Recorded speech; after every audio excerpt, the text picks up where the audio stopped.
الحمد لله العلي الكبير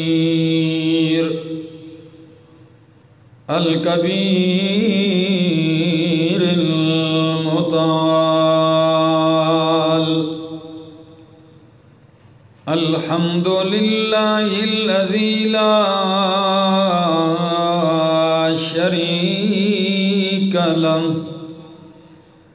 شريك له في الذات والصفات، والصلاة والسلام على من أرسل بالبراهين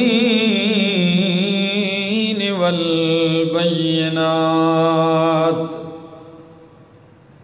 وعلى أصحابه وأهل بيته الطيبين الطاهرات. أما بعد، فأعوذ بالله من الشيطان الرجيم. بسم الله الرحمن الرحيم. يريد الله بكم اليسر ولا يريد بكم العسر، ولتكملوا العدة ولتكبروا الله على ما هداكم ولعلكم تشكرون. وقال النبي صلى الله تعالى عليه وسلم: من صام رمضان ایمانا و احتسابا غفر له ما تقدم من ذنبه.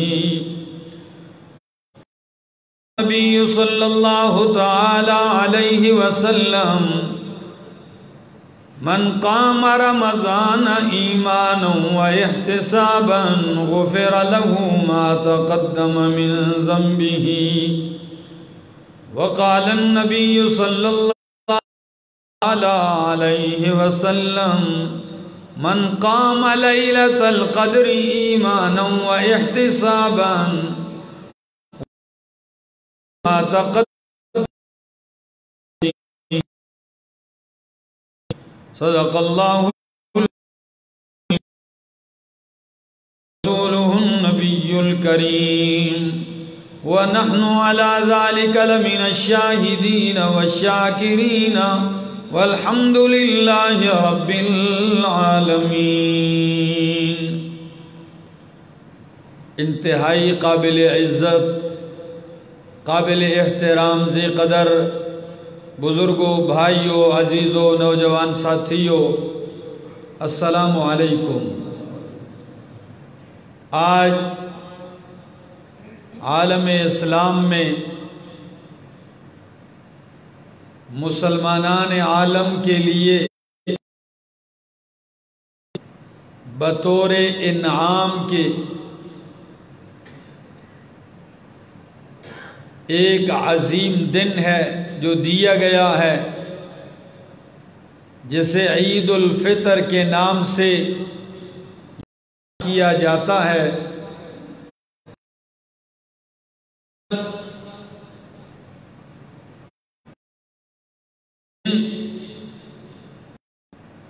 رمضان المبارک کے روزوں کے بعد ایک نعمت خداوندی ہے، ایک انعام الہی ہے. قرآن احادیث رسول اللہ صلی اللہ تعالی علیہ وسلم میں اس کا تذکرہ ملتا ہے. قرآن کریم کی جو آیت میں نے آپ کے سامنے تلاوت کی، سورہ بقرہ آیت 185 میں اللہ فرماتے ہیں: یرید اللہ بکم اليسر ولا یرید بکم العسر. اللہ تم پر آسانی کرتے ہیں اللہ تمہارے لیے چاہتے ہیں، وَلَا يُرِيدُ بِكُمُ الْعُسْرَ، اللہ تم پہ مشکل نہیں پسند کرتے، مشکل نہیں چاہتے، مشکل کا ارادہ نہیں کرتے۔ وَلِتُكْمِلُوا الْعِدَّةَ، تاکہ تم گنتی کو پورا کرو، تعداد کو پورا کرو۔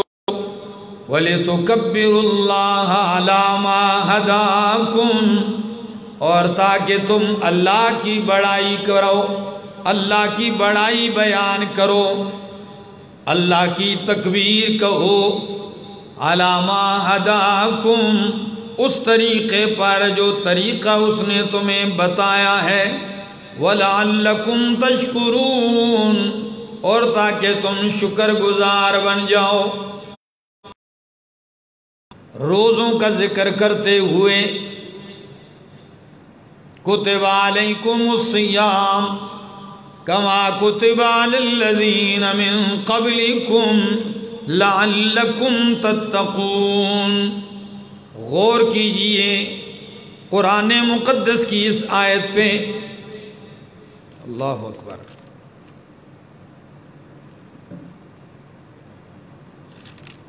فرمایا کتب علیکم الصیام کما کتب علی الذین من قبلکم، تم پہ روزے فرض کر دیے گئے جس طرح تم سے پہلے لوگوں پر فرض کیے گئے، لعلکم تتقون، لعلکم تتقون، تاکہ روزوں کی وجہ سے تم کیا بن جاؤ جی؟ پرہیزگار بن جاؤ۔ یہ تقوی کی پریکٹس ہے، یہ تقوی کی ریاضت ہے، یہ تقوی کی تربیت ہے، یہ تقوی حاصل کرنے کی مشق کرائی جا رہی ہے۔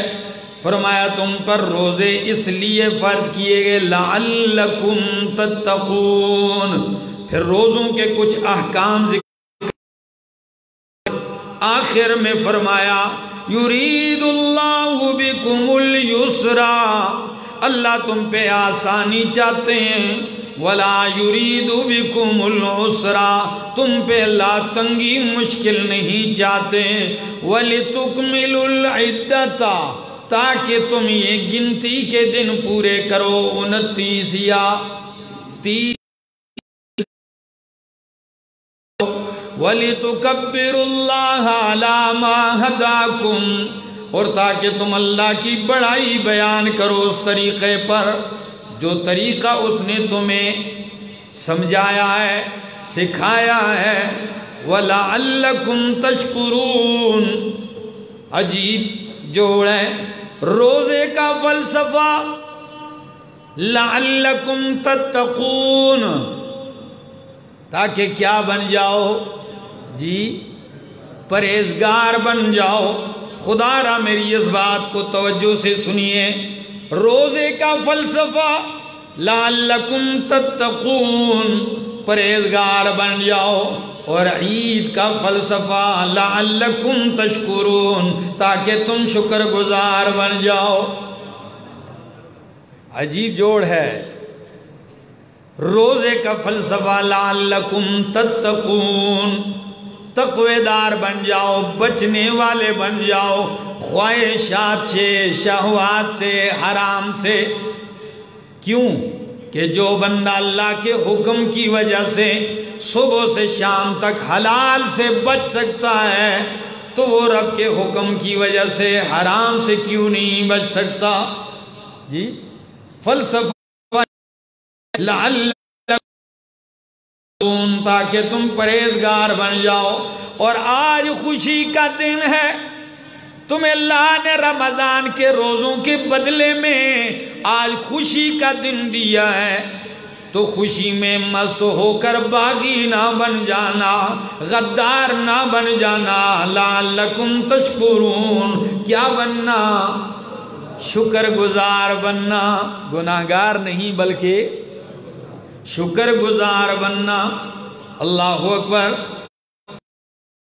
نہیں ہے، میں نے روزے میں بیان کی تھی رمضان میں، وہ کون سی حدیث؟ فرمایا لِلصَّائِمِ فَرْحَتَانِ، روزے دار کے لیے دو خوشیاں ہیں. کتنی؟ فرحتun عند فطرہ وفرحتun عند لقائہ. ایک خوشی عند فطرہ، افطار کے وقت. کون سے وقت؟ افطار کے وقت ایک خوشی ہے، اور دوسری خوشی رب کے ملاقات کے وقت ہوگی. اللہ اکبر. علماء کہتے ہیں کہ یہ فرحت عند فطرہ، اس کے دو مفہوم ہیں. کتنے؟ حدیث عبارت النص، ہر افطار جو آپ شام کو کرتے ہیں اس کے لیے چلائی گئی. عبارت النص یہ ہے کہ جب بھی آپ شام کو روزہ افطار کرتے ہیں تو خوشی ہوتی ہے. اور علماء اسے کہتے ہیں فطر اصغر. کیا؟ چھوٹی عید، چھوٹی افطاری. اچھا، اور پھر ایک افطاری 30-29 روزے پورے کرنے کے بعد جو عید الفطر کے وقت ملتی ہے. اس حدیث میں دلالت النص سے یہ بھی ثابت ہے کہ یہ بھی اسی روزے کی خوشی میں سے ہے. کس میں سے ہے؟ جیسے ایک افطار، چھوٹی افطار آپ ہر شام روزے کی کرتے ہیں، اور ایک فطر اکبر ہے جو پورے کا پورا دن آپ کیا کرتے ہیں؟ کھاتے ہیں، پیتے ہیں، گھومتے ہیں، خوش ہوتے ہیں. اس دن خوشی کا اظہار بھی عبادت ہے. کہ یہ لوگوں کا مزاج ہوتا ہے نا، عید کے دن بھی 12 بجائے ہوئے ہوتے ہیں. خوشی اور کیڑی خوشی، ٹھیک ہے نا، وہی اپنی کیفیت بنا. میرا دوست، یہ وہ خوشی نہیں ہے. یہاں خوشی مطلوب ہے. کیا ہے؟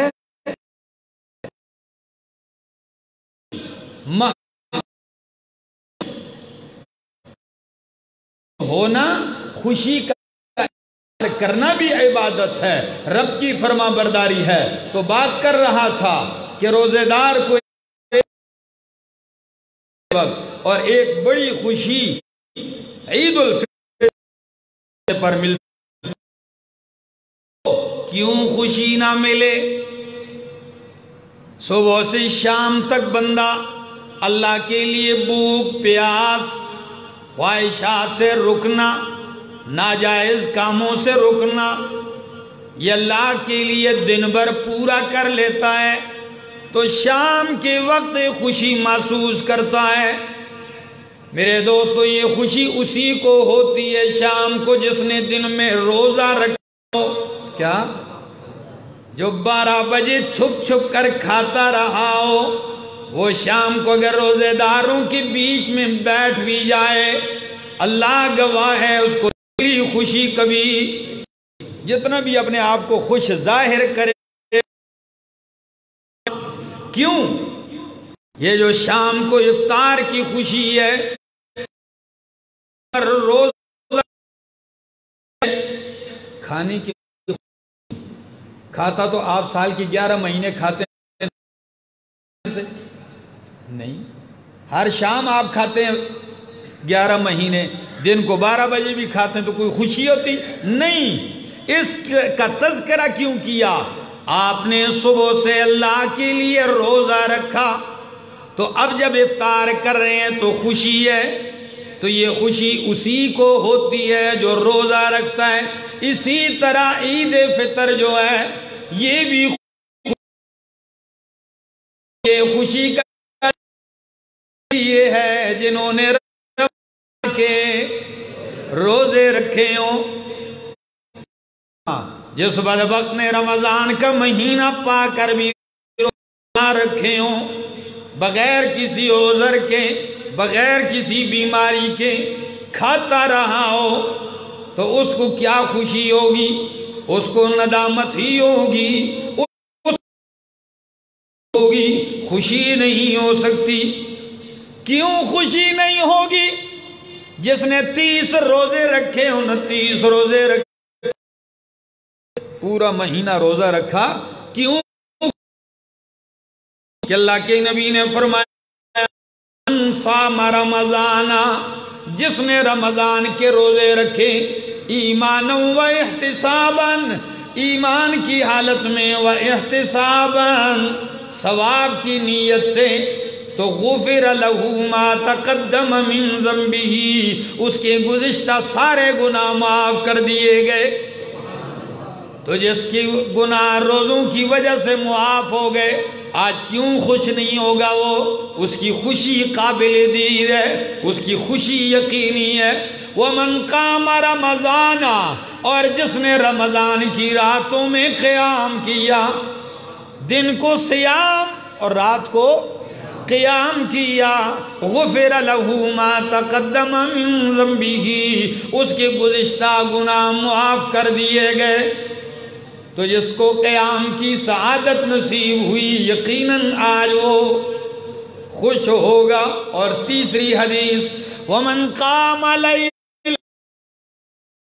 وَاحْتِسَابًا، جس نے لیلۃ القدر کو قیام کیا۔ کون سی رات؟ لیلۃ القدر کو قیام کیا، جو آخری عشرے کی تاک راتوں میں ہے۔ تو جو سعادت مند آخری عشرہ خوب محنت کرتا رہا، خوب اپنے آپ کو تھکایا، نیند کو قربان کیا، آرام کو قربان کیا، بدن کو مشقت میں ڈالا، صرف اس لیے کہ رب کی طرف سے جو اس رات میں انعام ملنے والا ہے اس سے محروم نہ ہو جاؤں، تو جس کو لیلۃ القدر میں معافی نامہ مل گیا، یقیناً آج کے دن اس کی خوشی قابل دید ہے۔ آج اس کا دل خوش ہوگا۔ کیا ہوگا؟ آج مالک سے کمائی لینے کا پورا مہینہ مزدوری کی، اور آج مزدوری لینے کا وقت ہے۔ اللہ، یہی وہ دن ہے جسے عید الفطر کہتے ہیں۔ ہاں، ایک بات یہ بھی کہوں، زیادہ یہ ضروری نہیں کہ بندے کے لباس کو دیکھا جائے، کپڑے بڑے اعلیٰ ہوں تبھی جا کے ہم کہیں کوئی عید ہے اس کی، یا خوب کھاتا ہو پوری دیکھ کھا جائے، نہ میرا دوست، دل کی خوشی ہے۔ کیا؟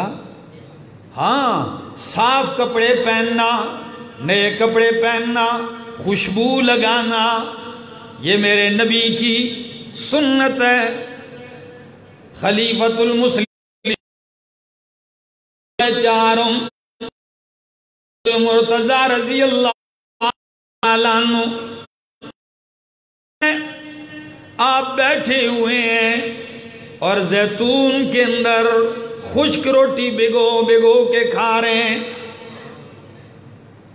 زیتون کا تیل ہے اور کھا رہے ہیں۔ کسی نے کہا کہ علی المرتضی عید کا دن ہے اور آپ یہ خوراک کھا رہے ہیں، یہ کیا ہے؟ تو فرمایا ایا ھذا، او اللہ کے بندے، لیس العید لمن لبس الجدید، لیس العید لمن لبس الجدید واکل السرید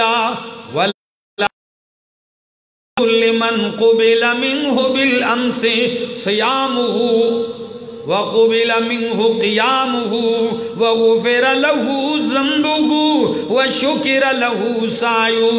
او میرا دوست، عید یہ نہیں کہ آپ محض نئے کپڑے پہن لیں، اور عید صرف یہ نہیں آپ پلاؤ کھا لیں۔ سرید اس دور کی سب سے بہترین ڈش کیا ہوتی تھی؟ گوشت کا شوربہ، اور اس میں روٹی جو ہے وہ ٹکڑے ٹکڑے کر کے سرید بنا لیتے۔ اس کو عربی میں کیا کہتے ہیں؟ سرید کہتے ہیں۔ فرمایا اس کی کوئی عید نہیں ہے جو محض صرف کپڑے ہی نئے پہن لے یا سرید کھانا شروع کر دے وہ کھا لے۔ عید تو اس کی ہے کہ گزشتہ روز اس کے روزے قبول ہو گئے۔ لمن قبل منہ بالامس صیامہ وقبل قیامہ، جس کا راتوں کو قیام کرنا رب نے قبول کر لیا۔ وغفر لہ ذنبہ، جس کے گناہ معاف کر دیے گئے، اس کی تو عید ہے۔ وَشُكِرَ لَهُ سَعْيُهُ، جس نے جتنی بھی سعی کی اس کی قدردانی کر دی گئی، جس کی کوششیں منظور ہو گئیں اس کی عید ہے۔ اگلی بات سنیے ذرا کیا کہتے ہیں، کہتے ہیں فَهَذَا هُوَ الْعِيدُ، یہی تو حقیقی عید ہے۔ وَالْيَوْمَ لَنَا عِيدٌ وَغَدًا لَنَا عِيدٌ وَكُلُّ يَوْمٍ لَا نَعْصِي اللَّهَ فِيهِ فَهُوَ عِيدٌ۔ او میرا دوست، میری آج بھی عید ہے، کیا؟ میری آج بھی عید ہے، میری کل بھی عید ہے، اور ہر اس دن عید ہے جس دن میں رب کی نافرمانی نہ کروں، جس دن رب کی نافرمانی نہ کروں، جو رب کی فرما برداری میں گزر جائے، میرے لیے وہ دن کیا ہے؟ اور جس نے عید کے دن کو اپنے لیے وعید کا دن بنا دیا، عذاب کا دن بنا دیا، قرآن مقدس تبھی تو کہتا ہے کہیں ایسے نہ بن جانا، وَلَا تَكُونُوا كَالَّتِي نَقَضَتْ غَزْلَهَا مِن بَعْدِ قُوَّةٍ أَنْكَاثًا، اس عورت کی طرح نہ ہونا، اس پاگل عورت کی طرح نہ بن جانا جو سارا دن صبح سے شام تک لگی ہوئی ہے، اپنے سوت کو کاٹ رہی ہے، کپڑا بنا رہی ہے، ایک ایک دھاگا بنا بنا کے، شام تک جب شام ہونے لگی پھر کینچی لے کر سب کچھ اپنا ٹکڑے ٹکڑے کر دیا۔ تو لوگ کہیں گے دیکھو صبح سے محنت کر کر کر کے شام آ گئی، اس نے سارا کیا کرایا کیا کر دیا؟ ضائع کر دیا۔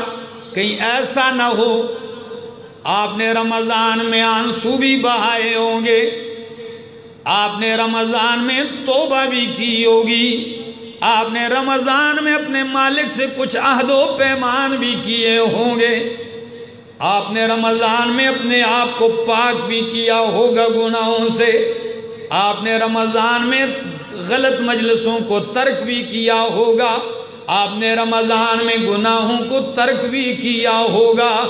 کہیں ایسا نہ ہو کہ اسی پاکیزہ بدن کو آج پہلے دن ہی آلودہ کر دو۔ آپ کے رمضان کے روزوں میں پورا مہینہ آپ کے کان قرآن سننے سے عادی تھے، قرآن کی نغمگی آواز سننے کے لیے آپ نے کانوں کو پورا مہینہ کے لیے آپ کے کان متوجہ رہے، شیطان کی آواز گونجنے لگے، اسی کے لیے تیار ہو جاؤ۔ ایسا نہ کرنا۔ اللہ اکبر۔ کیونکہ قرآن مقدس نے دو قانون ذکر کیے ہیں، احزاب آیت اور سورہ احزاب آیت نمبر 36، یہ دونوں قانون سامنے رکھیے گا۔ فرمایا من یطع اللہ ورسولہ فقد فاز فوزا عظیما۔ میری بات سمجھ میں آ رہی؟ من یطع اللہ ورسولہ، جس نے اللہ کی اطاعت کی، رسول کی اطاعت کی، فقد فاز فوزا عظیما، تحقیق یہ کامیاب ہو گیا بہت بڑی کامیابی کے ساتھ۔ اور اس کے مقابلے میں دوسرا قانون خداوندی کیا ہے؟ وَمَن يَعْصِ اللَّهَ وَرَسُولَهُ فَقَدْ ضَلَّ ضَلَالًا بَعِيدًا، فَقَدْ ضَلَّ ضَلَالًا مُبِينًا۔ جس نے اللہ اور رسول کی اطاعت کی، فاز فوزا عظیما، اور جس نے اللہ اور رسول کی نافرمانی کی تو ضل ضلالا مبینا، ایک کھلا گمراہ ہے اور ایک تابعدار جو ہے یہ کھلا اور عظیم کامیاب ہے۔ تو آج کے دن کہیں رب کے باغی نہیں بن جانا۔ اور یہ بھی آپ کو بتاؤں، آپ نے رمضان کو راتوں کو قیام کیا ہوگا، اپنے آپ کو تہجد کا عادی بھی بنایا ہوگا، ایسا ہے کہ نہیں؟ تو کہیں ایسا نہ ہو رمضان کے بعد فجر پڑھنے کا بھی موقع نہ ملے۔ آپ نے ایک مہینہ پریکٹس کی، تربیت حاصل کی، بہترین موقع تھا، 1 مہینہ۔ سچ بتاؤ، جو 1 مہینہ لگاتار نسوار ڈالنا شروع کر دے تو پھر وہ چھوڑ سکتا ہے؟ جی 1 مہینہ نہیں، 3 دن بھی لگاتار ڈالنا شروع کر دے، 4 دن نا، تو پھر وہ مر جائے گا، وہ نسوار نہیں چھوڑتا۔ کیوں؟ مزہ ہے اس کا، ایک نشہ ہے، ٹھیک ہے، غلط کام ہے نا، غلط کام ہے۔ لیکن آپ نے پورا مہینہ رب کے سامنے قیام کے مزے لوٹے، پورا مہینہ رب کے سامنے تہجد کے لطف اندوز ہوتے رہے تہجد سے، تو کہیں ایسا نہ ہو یہ عادت بھول جائے۔ اس کو برقرار رکھیے، اس کو برقرار رکھنے کا یہی ایک طریقہ ہے، بہترین طریقہ ہے۔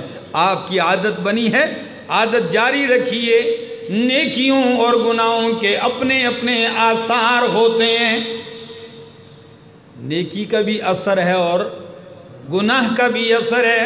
حضرت عبداللہ ابن عباس رضی اللہ تعالیٰ عنہ فرماتے ہیں، علامہ ابن قیم رحمہ اللہ ان کی بات نقل کرتے ہیں، سند المفسرین حضرت عبداللہ ابن عباس کی، فرماتے ہیں ان للحسنۃ ضیاء فی الوجہ ونورا فی القلب وسعة فی الرزق وقوة فی البدن ومحبة فی قلوب الخلق ان للحسنۃ ضیاء فی الوجہ، نیکی کے لیے ایک اثر ہے، وہ کیا ہے؟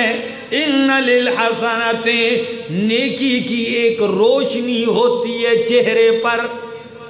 کیا؟ نیکی کا ایک نور ہوتا ہے، ایک ضیاء ہوتی ہے، کس پر؟ چہرے پر۔ وَنُورًا فِي الْقَلْبِ، اور دل میں نور ہوتا ہے۔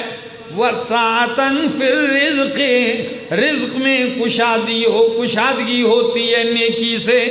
وَقُوَّةً فِي الْبَدَنِ، اور بدن میں قوت پیدا ہو جاتی ہے۔ وَمَحَبَّةً فِي قُلُوبِ الْخَلْقِ، اور مخلوق کے دلوں میں اس کی محبت پیدا ہو جاتی ہے۔ وَإِنَّ لِلسَّيِّئَةِ سَوَادًا فِي الْوَجْهِ، اسی طرح گناہ کا بھی اثر ہے، گناہ کی وجہ سے چہرے پہ سیاہی آتی ہے، ایک نحوست چھا جاتی ہے۔ اچھا، وَظُلْمَةً فِي الْقَلْبِ، اور دل میں بے نوری ہوتی ہے، اندھیرے آ جاتے ہیں۔ وَوَهْنًا فِي الْبَدَنِ، بدن میں کمزوری، سستی، کاہلی آ جاتی ہے۔ وَنَقْصًا فِي الرِّزْقِ، اور روزی میں بے برکتی آ جاتی ہے۔ وَبُغْضًا فِي قُلُوبِ الْخَلْقِ، اور اللہ کے مخلوق کے دلوں میں اس سے بغض پیدا ہو جاتا ہے۔ جو بھی دیکھتا ہے کہتا ہے منحوس کو دفع کرو۔ یہ برائی اور گناہ کا اثر ہے۔ تو کہیں ایسا نہ ہو آپ نے پورا مہینہ محنت کر کے چہروں کو اجالا کر دیا، روشن کر دیا، اور آپ کے دلوں میں آپ نے نور پیدا کر دیا نیکیاں کر کر کے، کہیں ایسا نہ ہو آج پہلے دن ہی اسے بجھا دو۔ اللہ اکبر۔ ہری پور والو سنیے ذرا، امام شافعی رحمہ اللہ، یہ شاگرد ہیں کس کے؟ امام مالک کے۔ جب امام شافعی رحمہ اللہ امام مالک رحمہ اللہ کے سامنے آئے، زانو تلمس طے کیا، شاگرد بننے کے لیے بیٹھ گئے۔ ابتدا ہے، شاگرد استاد کے پاس آ گیا، کیا ہوتا ہے ذرا سنیے۔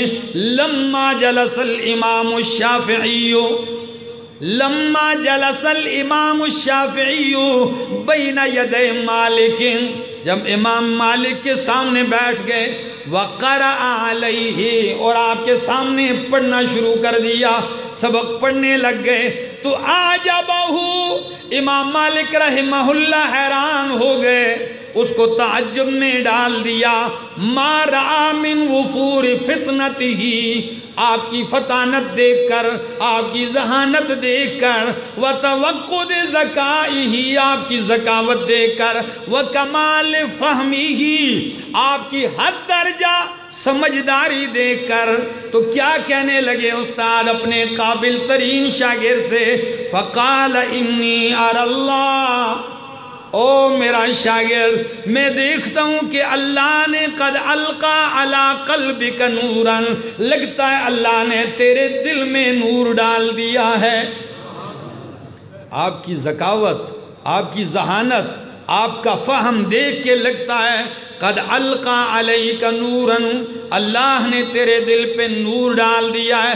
فلا تطفئہ بظلمت المعصیہ، او میرا شاگرد کہیں گناہ کر کے اس نور کو بجھا نہ دینا۔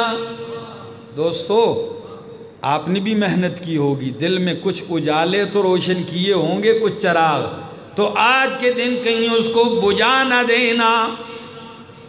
یہ بہت بڑی بات ہے۔ آج کل لوگ دعائیں کرتے ہیں۔ یحییٰ بن معاذ الرازی رحمہ اللہ کی ایک عجیب بات آپ کو سناؤں۔ کہتے ہیں ہم نے عقل مندوں کو دیکھا ہے، عجبت من ذی عقل، مجھے تعجب تو اس عقل مند پہ ہوتا ہے۔ بے وقوفوں کی بات ہی نہیں کرتے، کس پہ تعجب ہوتا ہے؟ اس عقل مند پہ تعجب ہوتا ہے۔ یقول فی دعائہ، جو اپنی دعاؤں میں یہ جملے کہتا ہے۔ کون سے جملے؟ اللہم لا تشمت بی الاعداء، اللہ تو مجھ پہ دشمنوں کو نہ ہنسا، اللہ تو مجھ پہ دشمنوں کو نہ خوش کر۔ ہری پور والوں، یہی دعائیں آپ بھی کرتے ہو کہ نہیں؟ کہ اللہ مجھے دشمنوں کے سامنے رسوا نہ کر، مجھے دشمنوں کے لیے جگ ہنسائی کا سبب نہ بنا کہ دنیا ہنستی رہے، میرے دشمن مجھ پہ بغلیں بجاتے رہے، میرے دشمن میری رسوائیوں پہ خوش ہوتے رہیں۔ ہر عقل مند یہ دعا کرتا ہے، اللہم لا تشمت بی الاعداء۔ کہتے ہیں مجھے ایسے عقل مند پہ تعجب ہے جو دعائیں تو یہ کرتا ہے کہ اللہ مجھ پہ دشمن خوش نہ کرنا ہنسا۔ ثم ہوا یشمت بنفسہ کل عدو لہ، پھر وہی عقل مند اپنے اوپر خود دشمنوں کو ہنساتا ہے۔ رب کے سامنے بیٹھ کے یہ التجا کرتا ہے، اللہ مجھ پہ دشمن کو نہ ہنسا، اللہ دشمن کو مجھ پہ خوش ہونے کا موقع نہ دے، اور خود ہی اپنے اوپر دشمنوں کو خوش کر رہا ہے۔ تو لوگوں نے پوچھا کیف ذالک، اور امام صاحب یہ کیسے ہو سکتا ہے کہ بندہ تو رب کے سامنے زاری کرے اللہ مجھ پہ دشمنوں کو خوش نہ کر، اور پھر خود ہی اپنے اوپر دشمنوں کو خوش کرنے کا موقع دے۔ کہنے لگے قال یعص اللہ، جب یہ اللہ کی نافرمانی کرتا ہے تو یشمت بہ فی القیامت کل عدو، قیامت کے دن اس پر اس کا ہر دشمن خوش ہوگا۔ اللہ کیا کمال کی باتیں کرتے رہے، سمجھنے والوں کے لیے عبرت سے بری ہوئی ہیں، اور جو سمجھ نہ رکھے تو ان کو اللہ ہی سمجھ عطا فرمائے۔ دوستو، یہی وہ عظیم دن تھا،